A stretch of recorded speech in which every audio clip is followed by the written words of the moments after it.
एक और Hezbollah commander मारा गया, फ्लोर ब्रेकिंग। एक और टॉप कमांडर हिजबुल्लाह का मारा गया। ब्रेक करिए जरा। सीरिया में सलीम जमील अयाश की मौत, यह देखिए जरा। इजरायली एयर स्ट्राइक्स में मारा गया हिजबुल्लाह का कमांडर। सलीम जमील पर था 84 करोड़ रुपए का इनाम। ब्रेकिंग और शॉट दिखाइए। एक और हिजबुल्लाह कमांडर सीरिया में मारा गया। शॉट्स प्ले करिएगा जरा। इस शॉट्स में एम्बियंस अब करिए, सीरिया लोकेशन लिखिएगा। ये देखिए, सीरिया में मारा गया हिजबुल्लाह का कमांडर। घर पे पिन पॉइंटेड अटैक था। ये बड़ी खबर, ये देखिए जरा। सीरिया में सलीम जमील अयाश की मौत हो गई। Location please. सीरिया में हिजबुल्लाह कमांडर की मौत। पहले वाले शॉट्स को फिर से प्ले करिए, इसी का एम्बियंस रखिएगा। यही शॉट पे स्टिक करिए। ये देखिए जरा, सीरिया में मारा गया एक और हिजबुल्लाह कमांडर। फुल फ्रेम पे शॉट दिखाइए जरा। ये तस्वीरें आपके सामने किस तरीके से अटैक किया गया और उसके बाद ये कमांडर जो है इसको बाहर गिराया गया।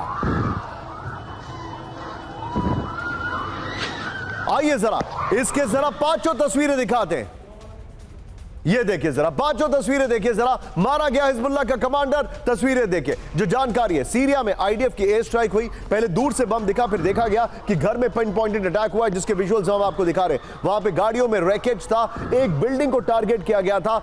अब एक तस्वीर है जो बड़ी पॉपुलर हो रही है, क्योंकि हम उसको कंफर्म नहीं कर रहे कि खमनेई के आसपास जितने भी लोग थे सब साफ कर दिए गए, सिर्फ खमनेई बाकी हैं। अगला नंबर क्या उनका होगा? 20 टॉप कमांडर मारे जा चुके। ये इस वक्त की बड़ी खबर। सीधे आइए, अब जो जानकारी मैं दिखा रहा हूं, फ्लोर गोप्रो इसका जो है, आइए जरा। ये बड़ी खबर है। मारा गया हिजबुल्लाह का टॉप कमांडर। एम्बियंस को आप रखिएगा। सीरिया में मारा गया हिजबुल्लाह का टॉप कमांडर सलीम जमील अयाश। दमिश्क में इजरायली एयर स्ट्राइक्स में समील जमील अयाश की मौत हुई है। इजरायली हमले में समील जमील समेत 9 लोगों की मौत है। लेबनान के पूर्व पीएम रफीक हरीरी की हत्या का दोषी था। अमेरिका ने सलीम जमील की पर रखा था $10 मिलियन का इनाम। वैसे ही $10 मिलियन का हाफिज सईद पे भी इनाम रखा है। उसका नंबर कब आएगा? ये देखिए, नसरुल्लाह समेत अब तक हिजबुल्लाह के 20 टॉप कमांडर्स की मौत हो चुकी है। टाइम्स ऑफ इजराइल के हवाले से खबर आ रही है। इस सब के बीच में ब्रेकिंग और शॉट। आईडीएफ के कब्जे में हिजबुल्लाह के वेपन भंडार। ब्रेकिंग और शॉट। लेबनान में अब तक 66,000 हथियार जब्त किए गए। बड़ी खबर।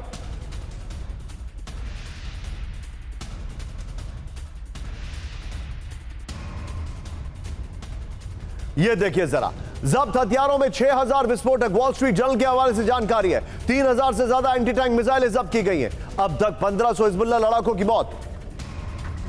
साउथ लेबनान के 12 गांव में हथियार छोड़कर भागे थे हिजबुल्लाह के लड़ाके। ये देखिए, एक तरफ हथियार पकड़े गए, दूसरी तरफ माइंस उड़ा दी गई।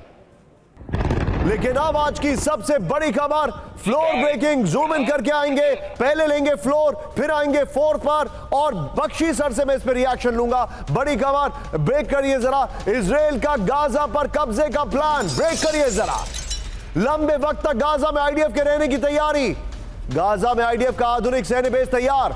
गाजा में इजरायली सेना के स्थायी निवास तैयार। गाजा को 3 क्षेत्रों में विभाजित करने का प्लान। सीधा आइए, इस वक्त की बड़ी खबर ब्रेक कर रहा हूं मैं आपके सामने। ये देखिए जरा, ब्रेक करिए, इधर आइए। इजराइल का गाजा पर कब्जे का प्लान। लंबे वक्त तक गाजा में आईडीएफ की रहने की तैयारी। गाजा में आईडीएफ का आधुनिक सैन्य बेस तैयार। स्टिल्स दिखाइए इसके जरा विजय, और ब्रेकिंग का म्यूजिक आप रखिएगा। गाजा में इजरायली सेना के स्थायी निवास तैयार है। ये देखिए, ये इजराइल की जो आर्मी है उसके परमानेंट डिप्लॉयमेंट प्लेसेस बन चुके हैं। ये देखिए, गाजा को 3 क्षेत्रों में विभाजित करने का प्लान है। ये जो जानकारी आ रही है इस वक्त आपके सामने। सीधा ये बिग वॉल पर विजय, वो जो ऊपर एक खबर हमने निकाली थी कि गाजा में किस तरीके से घरों को गिराया जा रहा है, वो ब्रेकिंग और स्टिल्स बगल में चला दीजिए शॉट्स जरा। ये देखिए, ये है गाजा के इलाका। नॉर्दर्न गाजा, सेंट्रल गाजा और सदर्न गाजा। राफा की तस्वीर यहां पर आपके सामने। ये देखिए, वेल डन पीसीआर।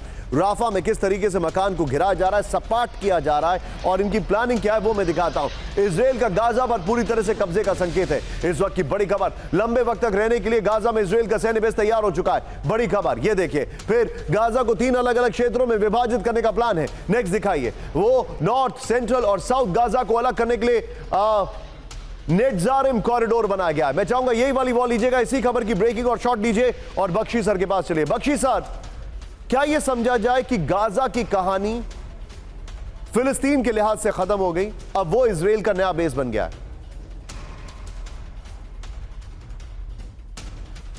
देखिए साहब, यही मेन बोन ऑफ कंटेंशन थी between farmer defence minister Gallant and Netanyahu.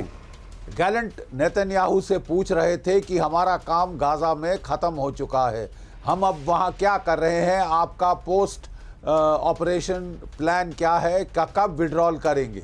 और नेतन्याहू ने कोई पोस्ट विड्रॉल प्लान नहीं करने की बात करी थी और वो कह रहे थे हम तो वहाँ पे परमानेंट कब्जा करेंगे, कोई हैंडओवर नहीं करेंगे फिलिस्तीनियों को।